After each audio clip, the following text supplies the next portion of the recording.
تو جب آہستہ آہستہ وہ ٹائم گزرتا گیا, پھر وہ لڑائیاں پڑتی گئی, تب مجھے انہوں نے بٹھایا اور بتایا بھائی بڑے نے, تو اس نے کہا کہ اس کو سمجھاؤ یہ نشے سے باز نہیں آتا. تو میں تو شوق, میں اتنی حیران, میں نے کہا یہ کیا کہ اب جب یہ بات سامنے کھل کے سامنے آ گئی, تو میاں صاحب تو کوئی خاص ایسا کاروبار نہیں تھا, ان کا کٹھا ہی تھا. جب یہ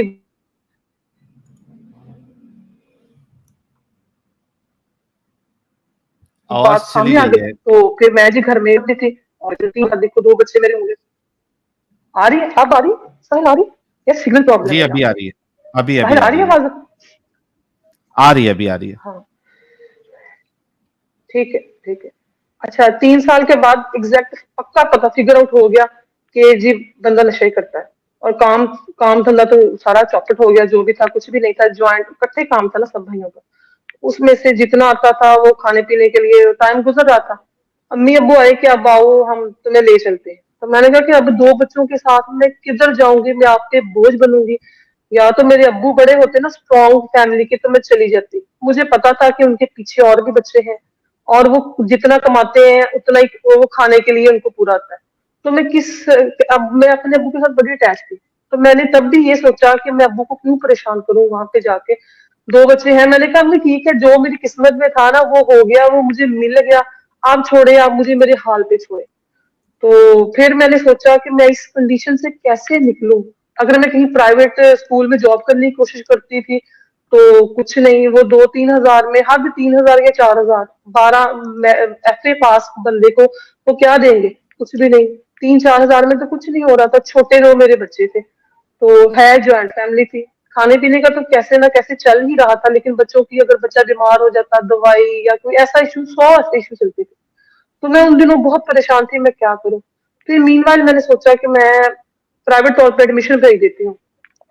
پنجاب یونیورسٹی کا میں نے پرائیویٹ طور پہ BA کا ایڈمیشن بھیج دیا, وہ فرسٹ اٹمپٹ میں کلیئر ہو گیا. پھر مجھے خود پہ ذرا حوصلہ ہوا, میں نے کہا نہیں بھائی میں کر سکتی ہوں, ابھی بھی مجھ میں اسپارک ہے, کیلیبر ہے. تو میں نے پرائیویٹ ہی پھر دوسرا بھی ایک اور MA کر دیا. اس کے علاوہ ایک اور مین وائل دوسری یونیورسٹی سے ایک اور MA کیا, MA political science Punjab university سے کر دیا, اور MA ایجوکیشن کیا. تو اسی اسٹرگل میں میرا تقریباً 2012 میں میری نا ایجوکیشن کمپلیٹ ہو گئی, مطلب 2 ماسٹرز کی ڈگری تھی میرے پاس. اور پھر میں نے سوچا کہ کہیں پہ مجھے جاب مل جائے, حائمہ جی لیکن یہ جو عرصہ تھا نا. کافی پرسنل,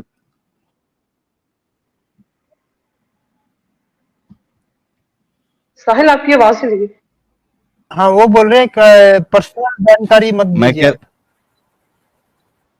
کافی ٹھیک ہے پرسنل ٹھیک ہے انفارمیشن آپ شیئر کر رہی ہے, میرے خیال سے یہ صحیح نہیں رہے گا. آپ ہاں جنرل رکھے اپنی ٹاک کو, تاکہ کوئی آپ کو ٹریک نہ کر سکے.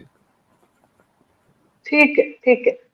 اچھا اس کے بعد 2000 ٹھیک ہے, تقریباً اس کنڈیشن میں میرے گزرے ہیں تقریباً 8-9 سال, اسی کنڈیشن میں کہ بچے میرے ہو گئے. اب میں ہینڈ ٹو ماؤتھ تھی,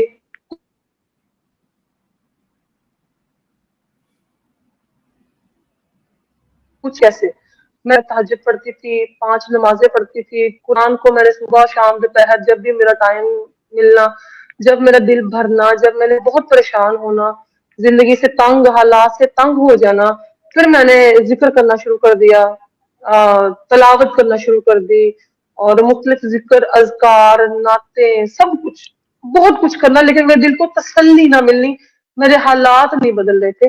میں نے اتنی محنت کی اس عبادت میں, اتنی محنت کی, اتنی دعائیں کی کہ کوئی کر نہیں سکتا جتنی میں نے دعائیں کی خود کے حالات بدلنے کے لیے.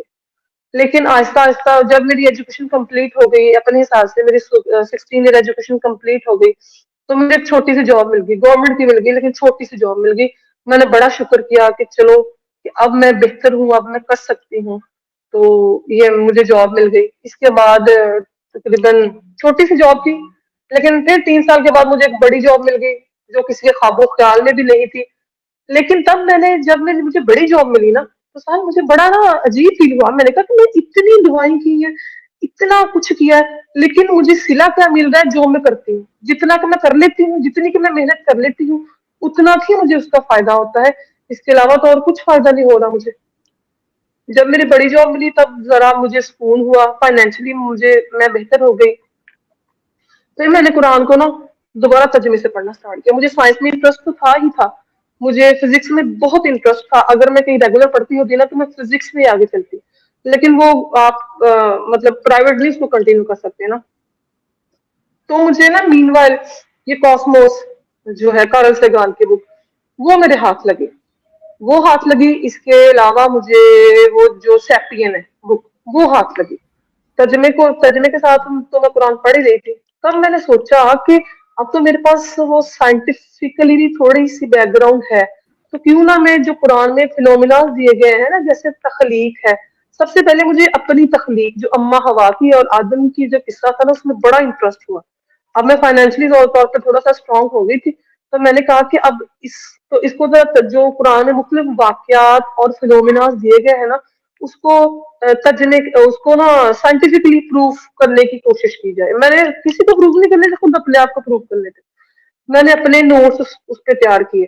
میں نے اپنے جاب سے آ کے گھر کے کام شام کر کے میں نے 4-4 5-5 گھنٹے اس کام کو دیے. پہلے میں نے قرآن کے مختلف تراجم اکٹھے کیے، مختلف ترجمے جو تھے ترجمے اکٹھے کیے. اس میں سے میں نے جو اما ہوا اور آدم، سب سے میں نے تخلیق آدم سے آغاز کیا تھا کہ آدم اور ہوا کی تخلیق. اچھا، اس میں جب میں نے پڑھا تو وہ پیچھے جو تھے نینڈرتھلز اور اس سے پہلے سیپین میں تو وہ بتایا گیا تھا کہ فوسلز ان کے نکلے ہیں. تو جب میں قرآن میں پڑھتی تھی، جب میں قرآن کی طرف سے اس کو دیکھتی تخلیق کا، تو وہ تو ڈائریکٹ ایسا لگتا تھا جیسے وہ کر دیا. لیکن میں نے اس میں اب میں لوگوں کو کہتی ہوں نا جلیبیاں بناتے ہیں، تب میں بھی جلیبیاں ہی بناتی تھی. تب میں نے وہ جال، جیم این لام، جال اور خلق، اس پہ میں نے نا بڑی ریسرچ کی، اس پہ میں نے بڑا کچھ پڑھا. اس کو میں نے خود سے ثابت کرنے کی کوشش کر رہی تھی کہ آدم کو نا جال کیا گیا ہے، اس کو خلق نہیں کیا گیا. مطلب میں اس قسم کی تھی. سائنس کا تو میرا دماغ تھا ہی تھا، لیکن میں سائنس کے نقطہ نظر سے قرآن کے فینومیناز کو سچ ثابت کرنا چاہتی تھی. تو میں نے سر دھڑ کی بازی لگائی اس کو. جہاں سے مجھے آرٹیکل ملا وہ میں نے اٹھایا، جہاں جو لیٹسٹ ریسرچ تھی وہ میں نے پڑھی.